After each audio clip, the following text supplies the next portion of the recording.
आमचं ब्रेकअप असं झालं ती मला कवा भेटायला यायची नाही का मी कांदे कापायची एक हे होती नाही का आपली वडापावला करीत नाही का भेटायची बोलायची मायकडून पैसे घेऊन जायचे नाही का मी विचारायचो तू मला रोजच काय इतक्या उशिरा मेसेज करते नाही का की ती मला भेटायला यायची नाही का मी तिला विचारायचो की तू रात्री मला 11 नंतर का बोलती नाही का 11 ते 4 म्हणजे कारण तुझं रिझन काय नाही का सांग तू मला नाही का मग कसं प्रेम म्हणलं माणसं इतकं पैसे खर्च करायचे तिच्यावर आणि ती म्हणत नाही का म्हणे झोपले होते मी मम्मीच होती जागी हेच होतं म्हणजे असं रोज नवीन नवीन कारण आणि मग मला मी म्हणलं तू खरं काय असेल ते सांग नाही का मग माझ्यावर कर्ज वगैरे झालं नाही का मी म्हणायचो मला आता कर्ज झालंय माझ्यावर असं तसं नाही का मग ती भेटायची तरी 2-4 दिवस आमचं चालू राहिलं नाही का मग काय हे दोघं होते हे मला म्हणायचे आमचं पण ब्रेकअप झालंय नाही का तेव्हा यांचं ब्रेकअप झालं नाही का यांचं काय माहिती बोलत असतील हे 7 ते 11 काहीतरी बोलत होते मग नंतर ती मला म्हणायची की तू बोलू नको माझ्यासोबत नाही का तुला खोटं वाटत असेल विश्वास नसेल तर बोलू नको माझ्यासोबत नाही का म्हणलं विश्वास नाहीये मला म्हणलं तुझ्यावर विश्वास नाहीये तुझी आयडी वगैरे माझ्याकडे दे नाही का पण ती असं करायची की तिने 3 आयडिया खोलून ठेवल्या तिघाला बोलायसाठी नाही का मग आता 3 आयडिया खोलल्या का ती म्हणायची माझी मम्मीच उठली आता मी तुला नंतर बोलते 5 मिनिटांनी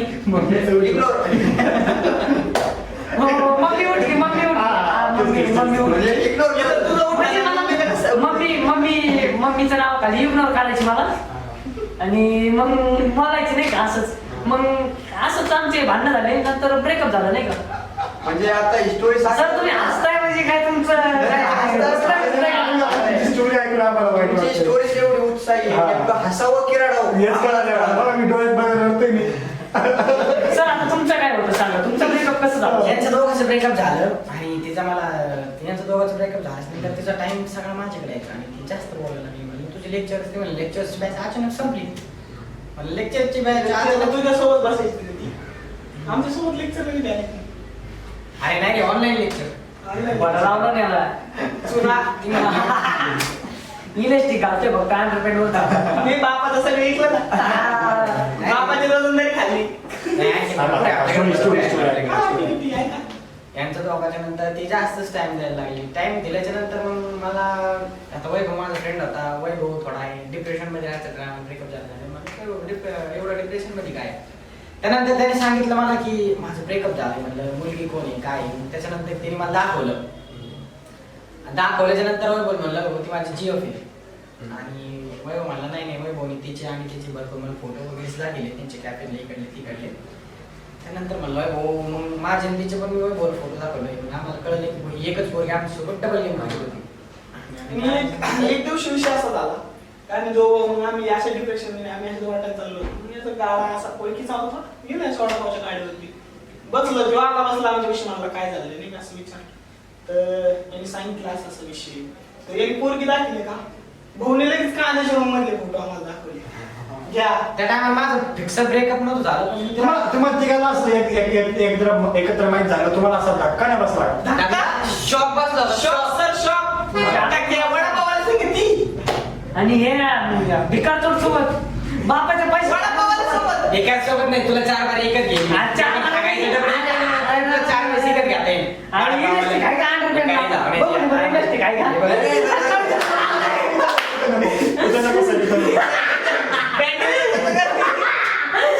सरिता नको सर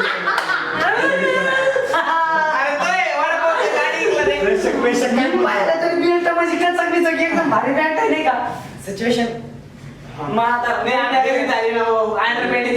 मित्रांनो आपण पैसे गोळा करून यांना आपण अंडरपॅन्टी देऊ आपण घेऊ शकतो आपण आणि म्हणजे तुम्हाला प्रेमाने बरबाद केलं बरोबर भरपूर बरबाद केलं असेल तर पण आपण ते त्यांच्या घराशी जायचा फार विद्याचा आहे खरंय मी पण तिने मला गिफ्ट दिली माझेच पैसे घेऊन मलाच गिफ्ट आणि ही मला बोलली का काहीतरी म्हणली तिघाला पण आणखी याला सोन्याची माझ्याकडे चांदीची तिने म्हणजे ती मला म्हणली ती म्हणत होती पण तुम्हाला दोघांना चांदीची ह्याला सोन्याची म्हणजे याच्यावर जास्त प्रेम बरोबर नाही ना विषय काय झाला जास्त याला सुटलं ना तिने आणि सारी कॉलेजची फी बी भरली त्याची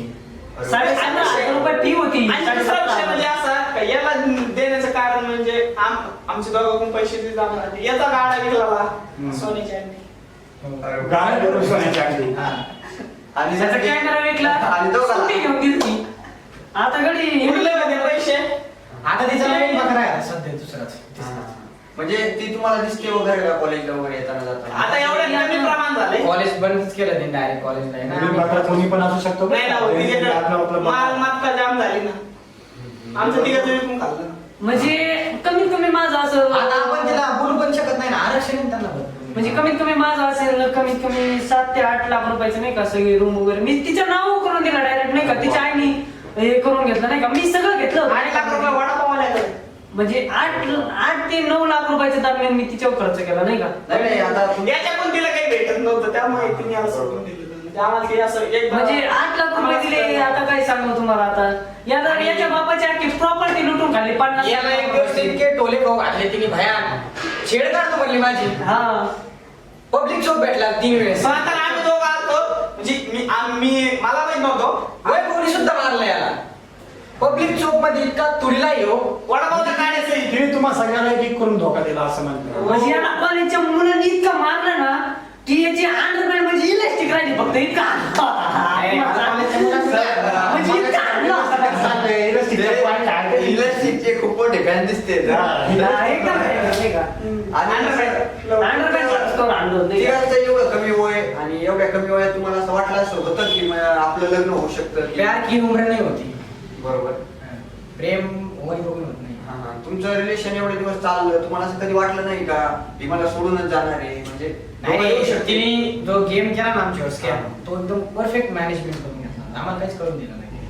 म्हणजे आम्हाला वाटलं ती आता की आमचं म्हणजे लग्न करेल नाही का आमच्या सोबत तिला आता खरं प्रेम झालंय आमच्यावर पण म्हणजे असं ती इतकी ऍक्टिव्ह मध्ये बोलायची की माझं तुझ्यावर खरं प्रेम आहे नाही का मी तुला तुझ्याशिवाय राहू शकत नाही मी तुला भेटायला येते हे करते नाही आणि का. आता जो मुलगा आहे समजा ती ज्याच्या सोबत रिलेशनशिप आहे ते माहित नाही ना ते आम्हाला. आता माहिती नाही आम्हाला आम्ही आम्ही त्याला पोरगी दिसायची बंद झाली आता. आणि जर समजा तो तुम्हाला अचानक एखाद्या वेळेस भेटला तर तुम्ही त्याला काय सल्ला सांगू इच्छिता म्हणजे आम्ही त्याला आधी तुडी ना सगळं. आज मी त्यात का मारला त्याला जा मारला. मग त्याचा पण इलेक्ट्रिकच ठेवणार याच्यावर. म्हणजे आणि त्यानंतर सांगणार भाऊ याचं तरी इलेक्ट्रिक आहे आम्ही चालतोय तुला खर्च काय नाही एवढंच सांगणार त्याला ते देव एवढं नाही. हिंडावं लागेल असं सांगतो ना मी त्याला त्याला त्याचे तर कपडे पण विकत लय बेकार. भयान स्कॅम. फक्त ते एकदा काळावं. आणि एखादा क्षण असा सर तुमचा की तुम्ही तिच्यासाठी त्रास सहन करून किंवा घरच्यांना खोटं बोलून गेलायत आणि ती तुम्हाला भेटलेली नाही असं कधी हो ऑर्डर बुटी लिहिलंय मी. बरोबर. हो माझ्या खूप ऑर्डर बुटी लिहिलंय काय बोलायचं मला दुसरी ऑर्डर माझे तर 5 विषय बॅग राहिले त्याच्यामुळे. 5 विषय मला स्वतः माझा मित्र होता 3 वर्ष बॅगला बसला. अहो मी कसं मी ऑर्डर मग कॉलेजला जात नव्हतो म्हणून माझं कॉलेजचं मला माहित नव्हतं ती पण कॉलेजला त्यामुळे येतं ती कॉलेजला स्टुडिओ राहायचा आणि कॉलेजला एखाद्याचं 0% प्रमाण होतं. तिने मला माझं तर त्याच्यामुळे विषय बॅग राहिले. घरचे पुढे येत रोज मला. नाही जेव्हा असं करिअर संपलं माझं डायरेक्ट. याचं संपलं त्याचं संपलं करिअर 0 झाला. नाही माझे 8 लाख रुपये कर्ज झाला. नाही ते तुमचं होणारच होतं तुम्हाला म्हणजे थोडा नाद होता ना त्याच्यामुळे प्रेमाचा. पण म्हणजे प्रेम खूप प्रेम होतं नाही तुम्हाला. नाही माझा प्रश्न असा आहे तुम्हाला की तुम्ही असं कधी म्हणजे तिच्यासाठी स्ट्रगल केलता का तुम्ही सर? नाही यांनी हा कधी केलता म्हणजे असं क्षण आम्हाला एखादा किस्सा सांगा तुमचा. म्हणजे ती मला भेटायला बोलायची नाही का कधी पण आणि नाही म्हणत नव्हती कधीच नाही का म्हणजे टाइम तोच टाइम नाही का म्हणजे कॉलेज सुटलं का 12 ते 1 नाही का तो एकच टाइम राहायचा नाही का. आता तुम्हाला कधी असं वाटलं नाही का कधी पोलीच्या टेन्शनमुळे समजा काही स्वतः काय करून घ्यावं आत्महत्या वगैरे असं? नाही बिलकुल पण नाही. मला तर नाही वाटलं विकून गो पण खुश राहू पण अशी हे आत्महत्या एकदम आजच्या युवा पिढीसाठी तुम्ही किती बिन टेन्शन मध्ये आपण हे आत्महत्या वगैरे हे काय असं नसं सगळं विका हा पण आत्महत्या आत्महत्या करूच नका मित्र. हा. आणि 10 लाख कर्ज होतं. बरोबर. आणखी 2 लाख कर्ज करेन. तर तुम्ही आता आमच्या प्रेक्षकांसाठी काय सल्ला देतात? तुम्ही तर फसले पण आमच्या प्रेक्षकांसाठी काहीतरी सल्ला द्या. प्रेम वगैरे काही नसतं. तुम्ही काम करा पैसे कामा दुसरं काही प्रेमाच्या भानगडीत पडूच नका. जावा घरचे पोरगी बघते तेव्हा लग्न करा पण पैसे कमवा सगळ्या गोष्टीचे पैसे कामा सगळं होईल. आम्ही आता गेलो तर कर्जात काही विषय नाही. तुमचं काय म्हणणं आहे सर? माझं म्हणणं आहे 10 बोली पाठा सांगायची. एक वेळ राहूच नका. लॉयलिटी तोडून टाका म्हणजे नंतर धोका भेटणार नाही. याच्यामध्ये सगळ्या म्हणजे मुलांच्या हेतून आपण विचार करतो. जर काही जगात अशाही मुली आहेत ना की ज्या लॉयल आहेत किंवा आई वडिलांच्या इज्जतीचा विचार करून चांगल्या जगतायत, तर खरं आहे ना अहो, तुमचं अगदी खरं आहे. तर त्यांच्यासाठी पण असं आहे का 90% बघा मुली जास्त करून जातात, मुलं नाही. तर मुलगी जर राहिली तर मुलगा 100% शेवटपर्यंत राहणार. नाही पण असं काही मुलं आहेत जसं तुम्ही समजा लॉयल होते ठीक आहे, पण असे मुलं पण काही आहेत ना समजा ते व्यसन वगैरे करताय आणि त्यांना वेगळं दाखवताय आणि थोडक्यात फसवताय मुलींना. हा त्याचं काय? तर त्या मुलींना ओके बघा आता जे मुलगा आणि मुलगी बोलत असतात त्यांना त्यांच्या विषयी सगळं माहित असतं. तर जर मुलीला कळलं बाबा थोडक्यात असं करतोय तर त्यांनी मग तिथंच मग ब्रेकअप वगैरे करून घेऊ लवकर शाळा म्हणे जेणेकरून पुढे काय अडचण नाही. आणि समजा मुलं समजा थोडं आत्महत्या वगैरे करता तुम्ही आता सांगितलं आणि नंतर व्यसनात सुद्धा मुलं पडतायत. ते व्यसनात का म्हणजे का बरं पडू नये त्याचं कारण वगैरे काही सांगू शकतो? व्यसनात हेच नाही का आपले मनावर असतं नाही का हे करायचं का नाही करायचं की केलं का व्यसनात का न आपल्याला पडलं पाहिजे तुमचा असा प्रश्न आहे. तर आमचं उत्तर असं आहे व्यसनात पडून तुम्ही काय करणार? काहीच नाही होणार. तुम्ही रोजच व्यसन करणार त्याचा काय फायदा काय होणार तुम्हाला? काहीच नाही. तुम्ही काहीतरी करा ना 2 पैसे कमाव घरची पिशवी. तुम्ही जे व्यसनामध्ये घालणार हे तुम्ही काही पण बचत करू शकता काही पण होऊ शकतं तुमचं. व्यसन करून तुमचं स्वतःचं लाईफ पण खराब होणार आहे. बरोबर. आता व्यसन करणं म्हणजे तुम्हाला सगळ्यालाच माहिती स्वतः जिंदगी बरबाद करून घ्यायचं. तर व्यसनाला काय अर्थच नाही. व्यसन नका करू ना त्या जागी तुम्ही काहीतरी प्रयत्न करायला चालू करा नक्की तुम्हाला यश भेटेल 100% भेटेल. तुम्ही म्हणजे शिक्षणाकडे वगैरे तुमचा फोकस नव्हताच का पहिल्यापासून? सर आम्ही बिझनेस व्यवसायाला यूज करू पहिल्यापासून. शिक्षण पण केलं आम्ही शिक्षण करतो पण आता पण करतो पण व्यवसायाकडे आम्ही जास्त आपल्या मराठी माणसं आहे ना व्यवसायाकडे घुसत नाही. आमचा असा उद्देश आहे मराठी माणसांना म्हणलं तुम्ही पण त्याच्यात घुसावं व्यवसाय करा सगळं करा आणि ज्याला अभ्यासात आवड आहे त्यांनी अभ्यास पण करा. अभ्यास पण खूप गरजेचा आहे असं नाही का अभ्यास करू नका सगळं वाचन आहे त्याला वाचन इम्पॉर्टंट आहे. तर मंडळी पाहिलं तर आपण ज्याच्यावरून कळून घेऊ शकतो की लपडे बिपडे करून काय फायदा होत नाही. जशी या टाकल्यांची अवस्था झाली तशी आपली झाली नाही पाहिजे. त्यामुळे अभ्यास करा कष्ट करा नोकरीला लागा आणि चांगली लाईफ जगा. तर मंडळी धन्यवाद. आमच्या पॉडकास्टला लाईक करा कमेंट करा शेअर करा. आपण काढायचे फोटो पण हॅलो बोला ना मला काढून ठेवलाय ते बरं आलो मग भरून देतो.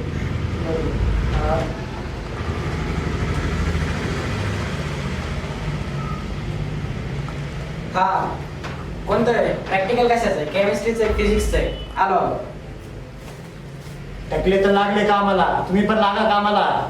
नमस्ते.